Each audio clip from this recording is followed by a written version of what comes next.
Bonjour à toutes et à tous et bienvenue sur la chaîne Pure Hardware pour une nouvelle vidéo. Alors cette fois-ci, on va faire deux configurations à 300 € mais ce n'est pas le prix qui compte, c'est les couleurs puisque ces configurations-là, elles seront principalement en bleu avec un petit peu de blanc et un petit peu de noir.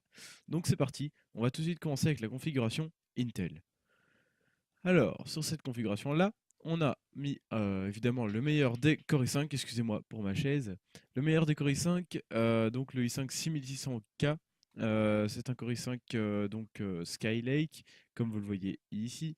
Il est en quad-core et il est donc OK pour tous les jeux, hein, tous les jeux tournent dessus. Ensuite, comme carte mère, on a mis une Asus Z170A. Alors pourquoi ça? Tout simplement si ça charge, voilà, merci. Parce que, comme vous le voyez ici ou sur cette photo-là, il y a pas mal de blanc sur cette carte mère. Ici, il y a du blanc, ici, il y a du blanc et un peu de bleu. Donc voilà, si on voulait vraiment plus de bleu, il fallait monter beaucoup plus haut en gamme et ça aurait coûté bien plus cher. Je pense pas que ce soit super pour mettre un petit peu d'esthétique de mettre 100 ou 200 € de plus. En mémoire RAM, j'ai mis de la DDR4, de la G-Skill Ripjaws 4. Donc évidemment elle est bleue et j'ai mis 8 Go. Donc voilà, c'est du K16 3200 MHz, c'est bien pour de la DDR4. Et comme vous le voyez, c'est un bleu bien, comment dire, presque un bleu électrique. En tout cas un bleu assez clair, assez turquoise. Il ira normalement bien avec la configuration. Aussi les barrettes ont un look assez agressif, mais c'est assez sympa. Je pense que ça ira bien sur la configuration. En water cooling, alors j'ai mis un Corsair à H80i V2. Alors pourquoi ça? Parce que ce petit logo Corsair qui est actuellement illuminé en blanc, il peut aussi se mettre en bleu ou dans toutes les couleurs que vous souhaitez. Donc dans notre cas en bleu.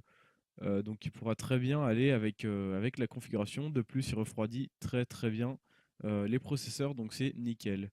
Aussi, un autre argument, c'est qu'il est en push-pull. Vous le voyez ici, il y a un ventilateur ici, là, et un ventilateur là, on voit le bout. Avec ça, bah, c'est le radiateur qu'on voit aussi ici.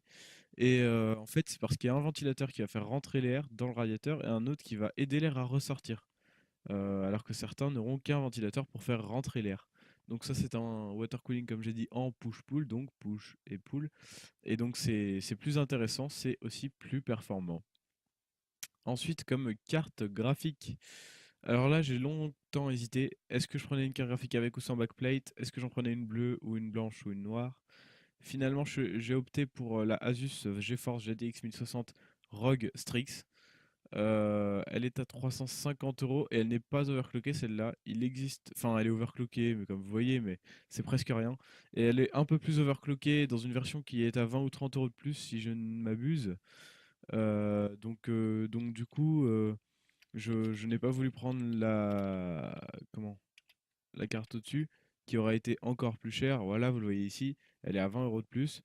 Donc du coup, j'ai gardé celle-là. Et l'avantage, c'est qu'elle est déjà elle tri-ventilateur. Ensuite, elle est très très jolie, je trouve. Mais ça, c'est mes goûts. Et là, dans les espaces que vous voyez ici, eh bien, il y a des LED. Et ça, franchement, c'est fabuleux. Vous le voyez ici, il y a des LED, c'est magnifique. Et elles s'éclairent dans toutes les couleurs que vous voulez. Donc, elles peuvent se mettre en bleu. Vous pouvez sinon partir sur une VGA GeForce GTX 970 qui aura un gris très foncé, très très beau, mat, sobre, mais comme il faut, avec une ou deux petites pointes de bleu, je me rappelle plus très bien, mais je sais qu'elle irait très bien aussi. Par contre, voilà, c'est une 970. Moi, j'ai préféré passer dans la gamme des 1000. Ensuite, comme disque dur, alors j'ai pris un SSHD, donc ça combine les disques durs avec les SSD. Donc je crois, voilà, c'est ça, il y a 8 Go de SSD et 7200 tours par minute pour le disque dur. Et en fait, l'avantage, c'est que toutes les données que vous utiliserez le plus seront mises par le disque dur en lui-même sur SSD. Donc toutes ces données-là seront accessibles très rapidement. Et ça, le SSHD le fait automatiquement. Vous n'avez à rien à toucher. Et donc ça, c'est top. Après, si vous avez un petit peu peur, parce que voilà, les SSD, ça dure moins longtemps, ça dure 3 ans en moyenne. Vous pouvez prendre bien sûr un disque dur et dans ce cas-là partir sur un Seagate Barracuda de 1 Tera. Ça, c'est vous qui voyez. Comme boîtier, alors j'ai pris pardon, le Fantex N2 Pro M Acrylic Window. Comme vous le voyez ici, il a une très grande vitre sur le côté et ça, c'est magnifique. En plus, pour ceux qui le souhaitent, donc il prend les triples cartes graphiques, il prend des radiateurs de water cooling et tout. Et il y a quand même ici un emplacement pour, je crois que c'est pour les CD. Si je ne dis pas de bêtises, les lecteurs CD. Il y a aussi un cache ici. Bref, comment dire, ce boîtier est vraiment très très très très bien agencé. Fantex a fait un très bon job là-dessus. En plus, il y a même du IATX si vous voulez prendre une plus grosse carte mère un jour, même si c'est pas forcément rentable et que c'est assez rare. Mais bon, ça, c'est vous qui verrez. En tout cas, voilà, il est très très intéressant. Très bon rapport qualité-prix. En plus, 90 €, franchement, on trouve difficilement mieux. Alors, comme alimentation, j'ai pris une Corsair RM 550X et des Bit Phoenix Alchemy en câble.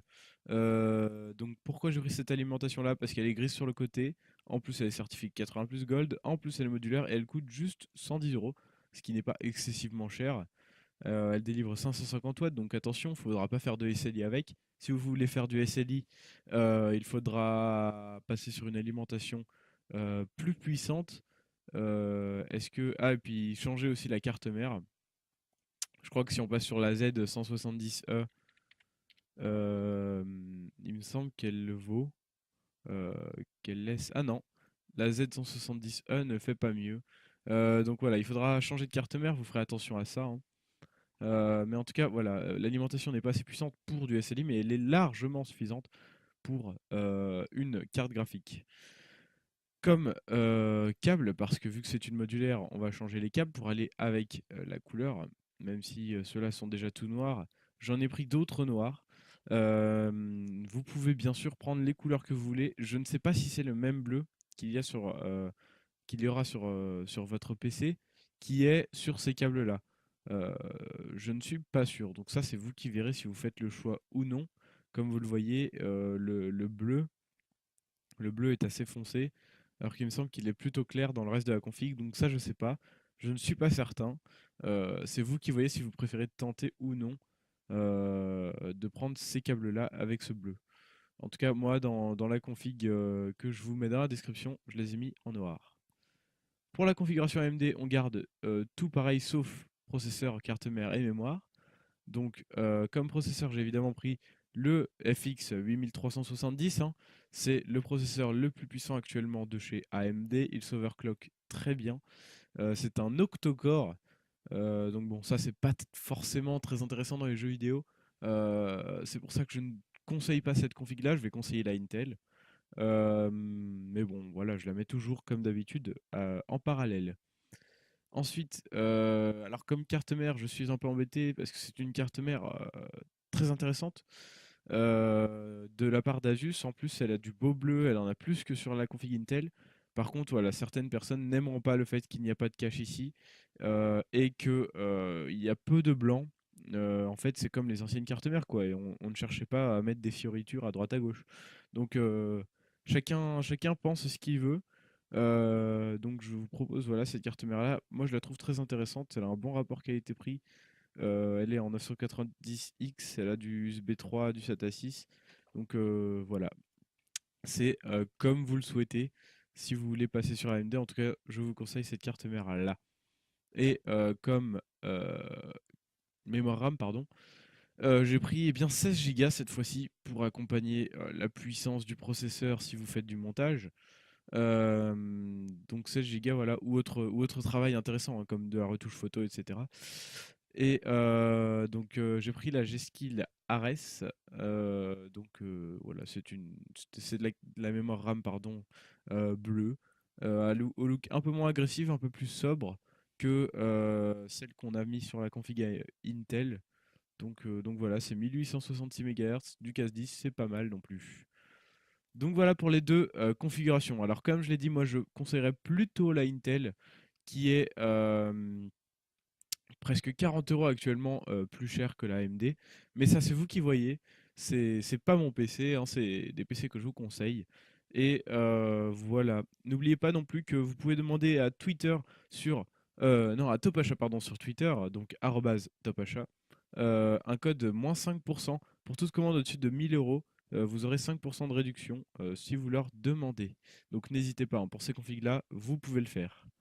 Sur ce, eh bien, je vais vous laisser. Merci d'avoir apprécié la vidéo. Merci de mettre un pouce bleu si vous avez aimé. Ça fait toujours plaisir de voir qu'on a du soutien.